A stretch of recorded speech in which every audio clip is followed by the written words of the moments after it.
Salut à tous, j'espère que vous allez bien les amis, on est parti aujourd'hui, nouvelle vidéo et pour la première fois de cette nouvelle saison 2024-2025, c'est jour de match pour le Real, premier match donc amical pour les merengues ce soir. Alors l'horaire est un peu particulier puisque ça sera dans la nuit à 2h30 exactement du matin au Soldier Field. Je crois que c'est le stade des Bears de Chicago en NFL il me semble.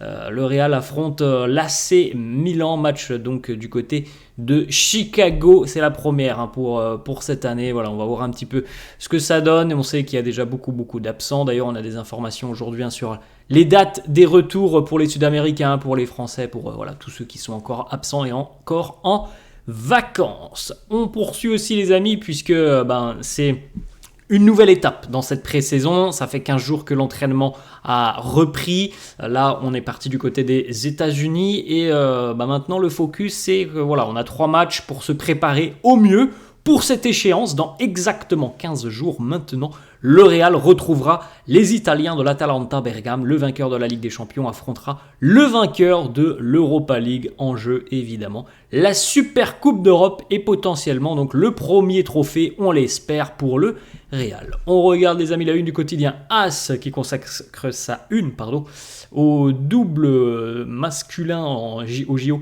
Carlos Alcaraz, Rafa Nadal. En ce qui concerne le Real, c'est en bas au milieu, Primera Noche con Endrick, la première nuit pour Endrick qui jouera ce soir face à l'AC Milan. Carlo l'a évoqué, on va regarder ça dans quelques instants. Selon le quotidien Marca, voilà le 11 qui est attendu ce soir face à l'AC Milan. Alors vous vous doutez évidemment les amis que pour un match amical, on aura un 11 au début de la rencontre et il y aura vraisemblablement beaucoup de changements tout au long de cette rencontre. Peut-être même qu'on aura énormément de changements, 7 ou 8 en seconde mi-temps. C'est parfois comme ça que ça se passe sur ce genre de rencontre.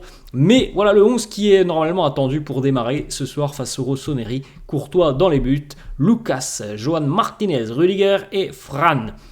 Modric, Mario Martin, Dani Ceballos, Güler, Endrick et Brahim. Donc on a dans ce 11 au final 2 joueurs qui sont des titulaires indiscutables normalement quand il y a tout le monde, Courtois, Rudiger. Pour les autres, alors il y a beaucoup de joueurs à Castilla, pour les autres ce sont parfois des joueurs de rotation, comme par exemple Modric, Güler, Brahim ou Endrick, qui ne sont pas des titulaires indiscutables, qui sont des joueurs très importants, des éléments très importants, mais pas des titulaires indiscutables. On poursuit les amis avec quelques déclarations, quelques petites photos de la séance d'entraînement de la veille. Carlo qui évoque le système qui sera utilisé 4-3-3, 4-4-2, 4-2-3-1, il nous dit « Nous avons les joueurs pour pouvoir jouer dans tous ces systèmes ». Donc rien n'est figé. Normalement les amis, au vu du mercato, au vu de l'arrivée de Kylian Mbappé et de son utilisation, parce qu'on se doute bien qu'il ne va pas être sur le banc de touche, normalement le système privilégié est le 4-3-3, mais on n'est pas à l'abri d'avoir des changements. Je crois que c'était le cas d'ailleurs il y a 2 ans, on avait vu sur la pré-saison, le début de saison, un système qui n'avait pas forcément été très efficace, et puis très rapidement on avait changé de système côté Carlo.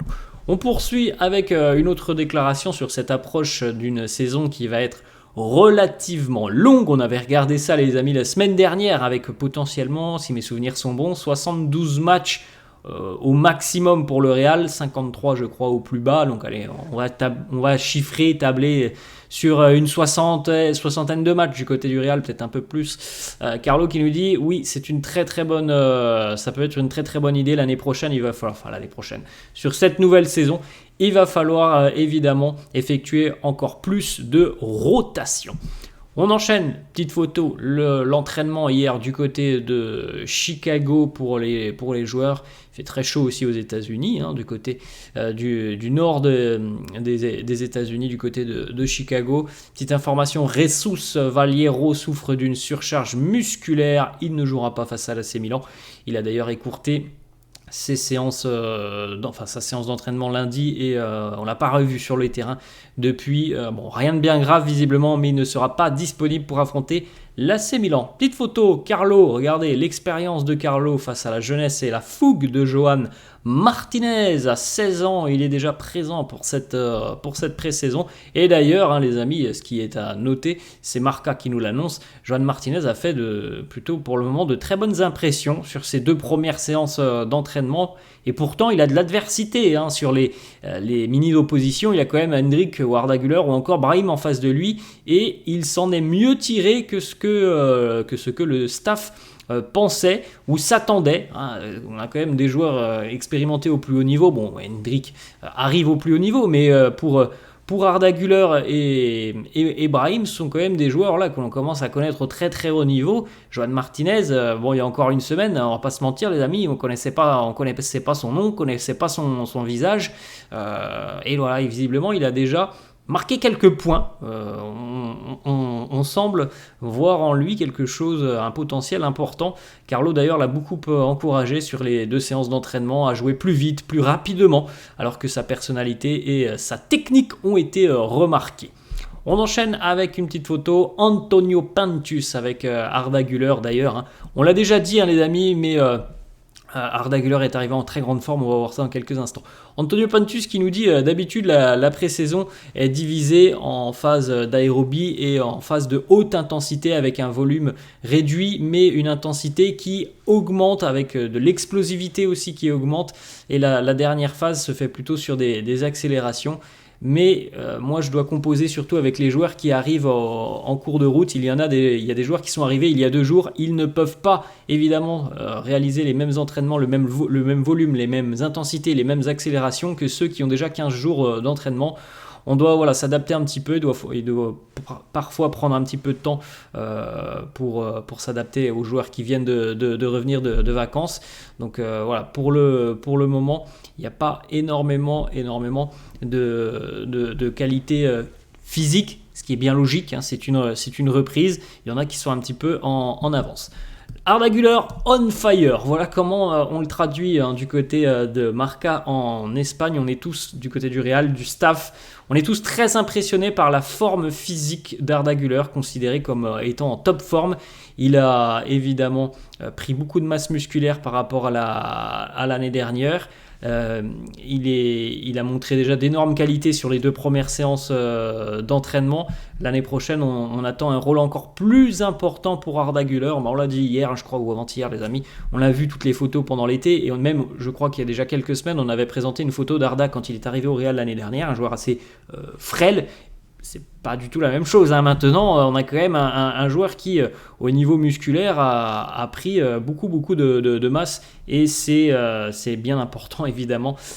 C'est comme ça, l'exigence du plus haut niveau.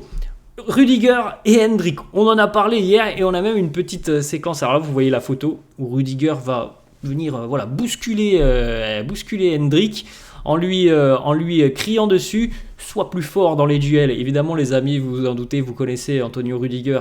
C'est pas pour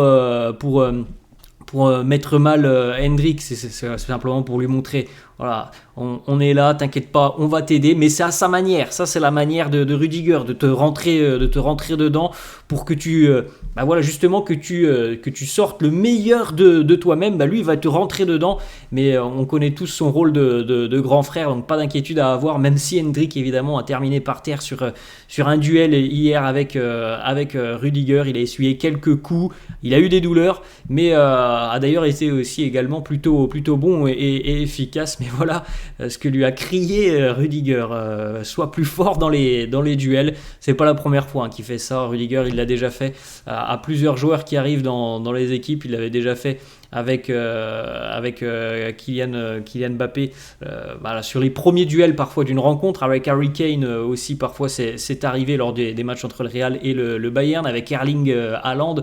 Bon, là avec évidemment son coéquipier, il peut lui parler, il peut lui rentrer dedans, mais c'est ce qu'il fait en général quand il affronte un grand attaquant en face de lui. Dès le premier duel, voilà, il lui montre tout de suite que ça va pas être une partie de plaisir. Et c'est ce qui s'est passé hier pour Hendrik lors de la séance d'entraînement. Carlo qui répond à cette question. Il y a certains médias qui disent qu'il y a eu des problèmes entre Rudiger et Hendrik. Carlo qui répond non, il ne s'est rien passé. Rudiger a juste bien accueilli Hendrik. D'ailleurs, quand il a prononcé ces mots, Carlo, il avait un grand sourire. Il fera la même chose lorsque Kylian Mbappé arrivera. Antonio est un bon gars, donc voilà, Mbappé est prévenu. Rudiger lui mettra certainement un ou deux coups lors de sa première séance d'entraînement.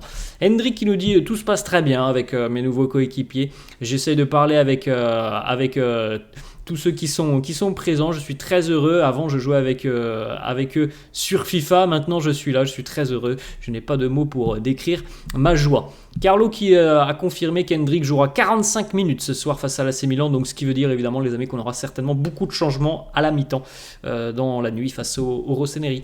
Petite session signature de maillot hier pour les joueurs avec les supporters du Real qui sont nombreux, évidemment, sur le sol américain. Carlo qui a lâché aussi une grosse déclaration sur le mercato. Il nous dit déjà: je ne pense pas qu'il y aura des départs parce que tout le monde veut rester. Donc ça peut clore un peu le débat et ça peut clore aussi le débat la question que je me posais notamment sur Dani Ceballos. Visiblement tout le monde souhaite rester du côté de Madrid, donc il nous dit: je ne pense pas qu'il y aura de départ d'ici à la fin du mercato les amis, dans un mois exactement. Carlo qui confirme aussi que l'équipe est complète, il n'y aura pas de transfert. Donc il affirme qu'il n'y aura pas de départ, il affirme aussi qu'il n'y aura pas d'arrivée. Donc c'est une information quand même importante parce qu'on rappelle aussi quand même les amis qu'on était, alors moi Dani Ceballos c'était mon impression, mais on rappelle aussi qu'il y a par exemple le dossier André Lounine et visiblement Carlo nous dit qu'il n'y aura pas de départ, donc que tout est bouclé. Et souvent les amis, quand il a dit ça par le passé, il s'est rien passé. Par la suite, le mercato était bel et bien bouclé. Il nous a jamais menti là-dessus, Carlo. Je me souviens qu'il avait dit ça il y a 2 ans après l'arrivée de Tchouaméni. Et c'était rien passé. Personne n'était arrivé dans les 2 mois. On poursuit avec, malgré tout, cette information. Carlo avait demandé un nouveau défenseur central au club. Mais du côté des dirigeants, on lui a signifié qu'il avait la capacité de tirer le meilleur de ceux qui sont déjà présents. Néanmoins, la situation sera réévaluée au mois de décembre si toutefois un ajustement est nécessaire. Pour le moment, on n'envisage pas de signer donc un défenseur central. Il y aura évidemment tout au long de cette première partie de saison, des discussions, des analyses, et donc on prendra les enseignements nécessaires pour le mercato hivernal au mois de janvier. Carlo a laissé Antonio Pintus hier sur ses heures vacantes. Antonio est allé rendre visite à la NASA avec les chefs, les directeurs scientifiques de la NASA, au centre spatial de la NASA. Il a même pu tester des machines qui simulent un petit peu ce que peuvent voir les astronautes dans l'espace. Il travaille d'ailleurs sur un programme avec la NASA, Antonio Pintus, le programme Artemis, programme qui a pour but d'envoyer de nouveau un homme sur la Lune, chose qui n'a plus été réalisée depuis 50 ans maintenant, 1972. Donc voilà, ils discutent, ils échangent sur les méthodes de travail et les méthodes évidemment physiologiques et physiques avec Antonio Pintus. Le petit maillot pour Kylian Mbappé, maillot numéro 9, maillot extérieur. Kylian va bientôt arriver du côté de Madrid, les amis, on va regarder ça dans quelques instants. Vini, Rodrigo et Militao devraient rejoindre l'entraînement soit jeudi, soit vendredi, donc demain ou après-demain, on n'a pas encore la date exacte, mais il devrait être disponible d'ici à 48 heures. Du côté du Real, on aimerait, si possible, qu'il puisse jouer quelques minutes ce week-end face au Barça lors du Classico, mais évidemment, on ne prendra aucun risque. Ça dépendra des sessions d'entraînement et de leur ressenti aussi, parce que si c'est pour avoir une séance d'entraînement dans les jambes, affronter le Barça et qu'il y en a un qui se pète pour 3 mois, il n'y a aucun intérêt, c'est un match amical. Donc on aimerait qu'il soit disponible pour quelques minutes face au Barça, mais c'est pas encore certain. Tous ces joueurs, les amis, que là vous voyez juste à côté de moi, eux reviendront dans une semaine, le 7 août. C'est la date qui a été fixée donc pour Mbappé, Valverde, Tchouaméni, Carvajal, Bellingham, Camavinga et Mendy. Donc normalement dans une semaine, les amis, Carlo aura son effectif au complet pour préparer donc la Supercoupe face à l'Atalanta. Et on termine avec une petite information qui concerne Hendrik. Les contrats, les partenariats arrivent à foison pour Hendrik, qui cette fois-ci signe un partenariat avec la célèbre marque Red Bull. Voilà les amis, la fin de cette vidéo, j'espère que ça vous a plu. N'hésitez pas comme d'hab à lâcher un petit pouce bleu, n'hésitez pas non plus à vous abonner à la chaîne. Je vous laisse et je vous dis à la prochaine. Ciao.